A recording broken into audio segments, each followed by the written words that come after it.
হাদা খিদমাতুল ওয়ালিদাইন। আল্লাহর নবী বলেন, ও আব্দুর রহমান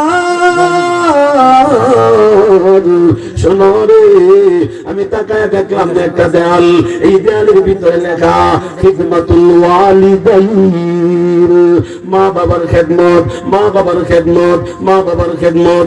এই লেখাটা উঠতে দিরি আমার উম্মতটা জায়গায় দাঁড়ায় গেল।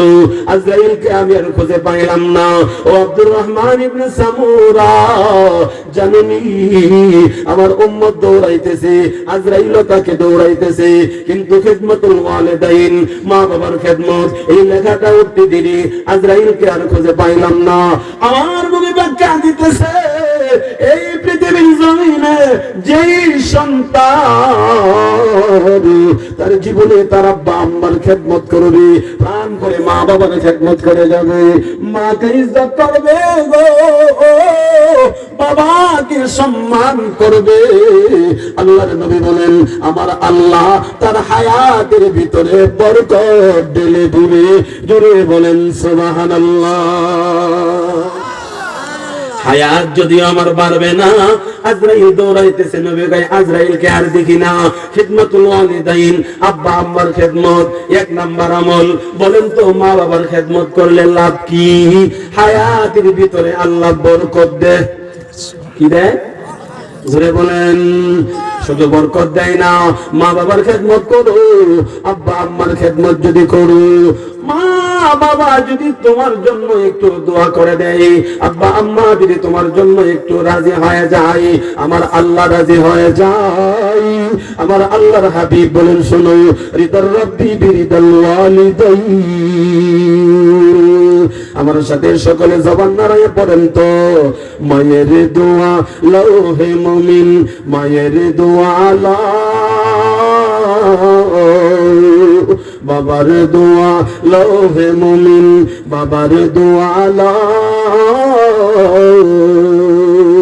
বিপদে পড়বে না তুমি, বিপদে পড়বে না তুমি, যখন যেটাই যাও,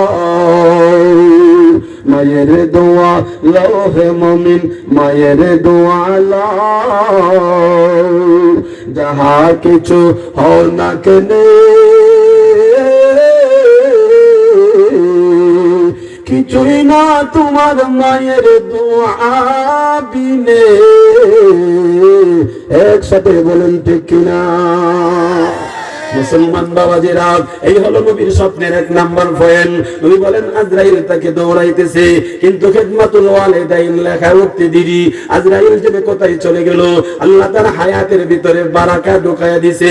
আমার উম্মত দাঁড়ায়া গেছে। যদি কেউ নিজের হায়াতে বরকত চাও, আব্বা আম্মার খেদমত ছাড়া বিকল্প কোনো রাস্তা নাই। মা বাবার খেদমত করতে রাজি আছি তো যুবক ভাইরা? রাজি আছি ইনশাআল্লাহ। এই হলো এক নাম্বার পয়েন্ট। দুই নম্বরে আমার নবী বলেন, শোনো রে আব্দুর রহমান, আমি দেখতেছিলাম আমার উম্মতকে শয়তানে একটু বিরক্ত করতেছে। মনে আছে নি? এই শয়তান বড় ধোঁকাবাজ। শয়তান আমার আপনার আমল থেকে আমাকে আপনাকে বিচ্ছিন্ন করতে চাই। এই শয়তানকে দূরানোর মেডিসিন জানার দরকার আছে নি? জুড়ে বলেন, আরো জুড়ে বলেন। নবীজি ডাক দিয়া বলে, আব্দুর রহমান, আমার উম্মতটাকে শয়তান একটু বিরক্ত করতেছে।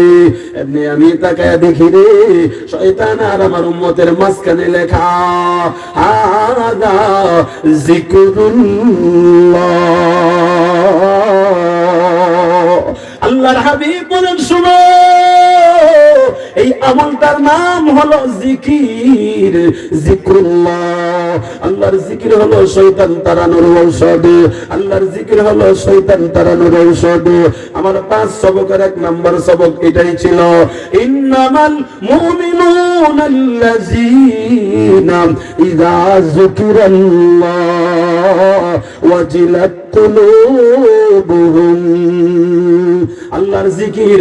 আল্লাহর হাবিব সাল্লাল্লাহু আলাইহি ওয়াসাল্লাম বলেন, শোনো, যখন শয়তান তোমাকে ধরে ফেলবে, বুঝতে পারবা তোমার কেমন যেন লাগতেছে, সাথে সাথে আল্লাহর জিকির শুরু করে দিবা। এ বাবা, জিকিরের পয়েন্ট গুলো বড় মজবুত। এই জমিনের ভিতরে এক একটা জিকিরের ওজন কত জানেননি? হামালাতুল আরশ, যে ফেরেশতাগুলো আমার আল্লাহর আরশকে বহন করে রেখেছে, সামানিয়া, 8 জন ফেরেশতা আমার আল্লাহর আরশটাকে বহন করে আছে। ফেরেশতা ডাক দেয়া কয়, আল্লাহ, আরশের ওজন তো বড় ভারী। আমার আল্লাহ বলেন, শোনো, ঔষধ তোমাদেরকে দেব, এই ঔষধটা যদি সেবন করতে পারো, আরশ তোমাদের উপরে হালকা হয়ে যাবে। আমার রব ডাক দেয়া কয়, আরশ বহনকারী ফেরেশতা, এখন থেকে তোমাদের কাজ হলো তোমাদের জবানে পড়বা সুবহানাল্লাহ। জোরে বলেন একবার আল্লাহু আকবার। আরশ বহনকারী ফেরেশতারা এখন সুবহানাল্লাহ বলা আরম্ভ করে দিয়েছে। ফেরেশতারা বলতেছে, যতই বার সুবহানাল্লাহ পড়ি, আরশের ওজন ততই হালকা হয়, ততই হালকা হয়, ততই হালকা হয়। আমার মুসলমান বাবাজিরা, আল্লাহর নবী সাল্লাল্লাহু আলাইহি ওয়াসাল্লাম বলেন, শোনো, এই জন্য ফজরের নামাজ পড়ে 5টা দুরূদ একসাথে মিলায়া 1-2 বার পড়ে নিবা, আল্লাহ তোমার আমল নামায়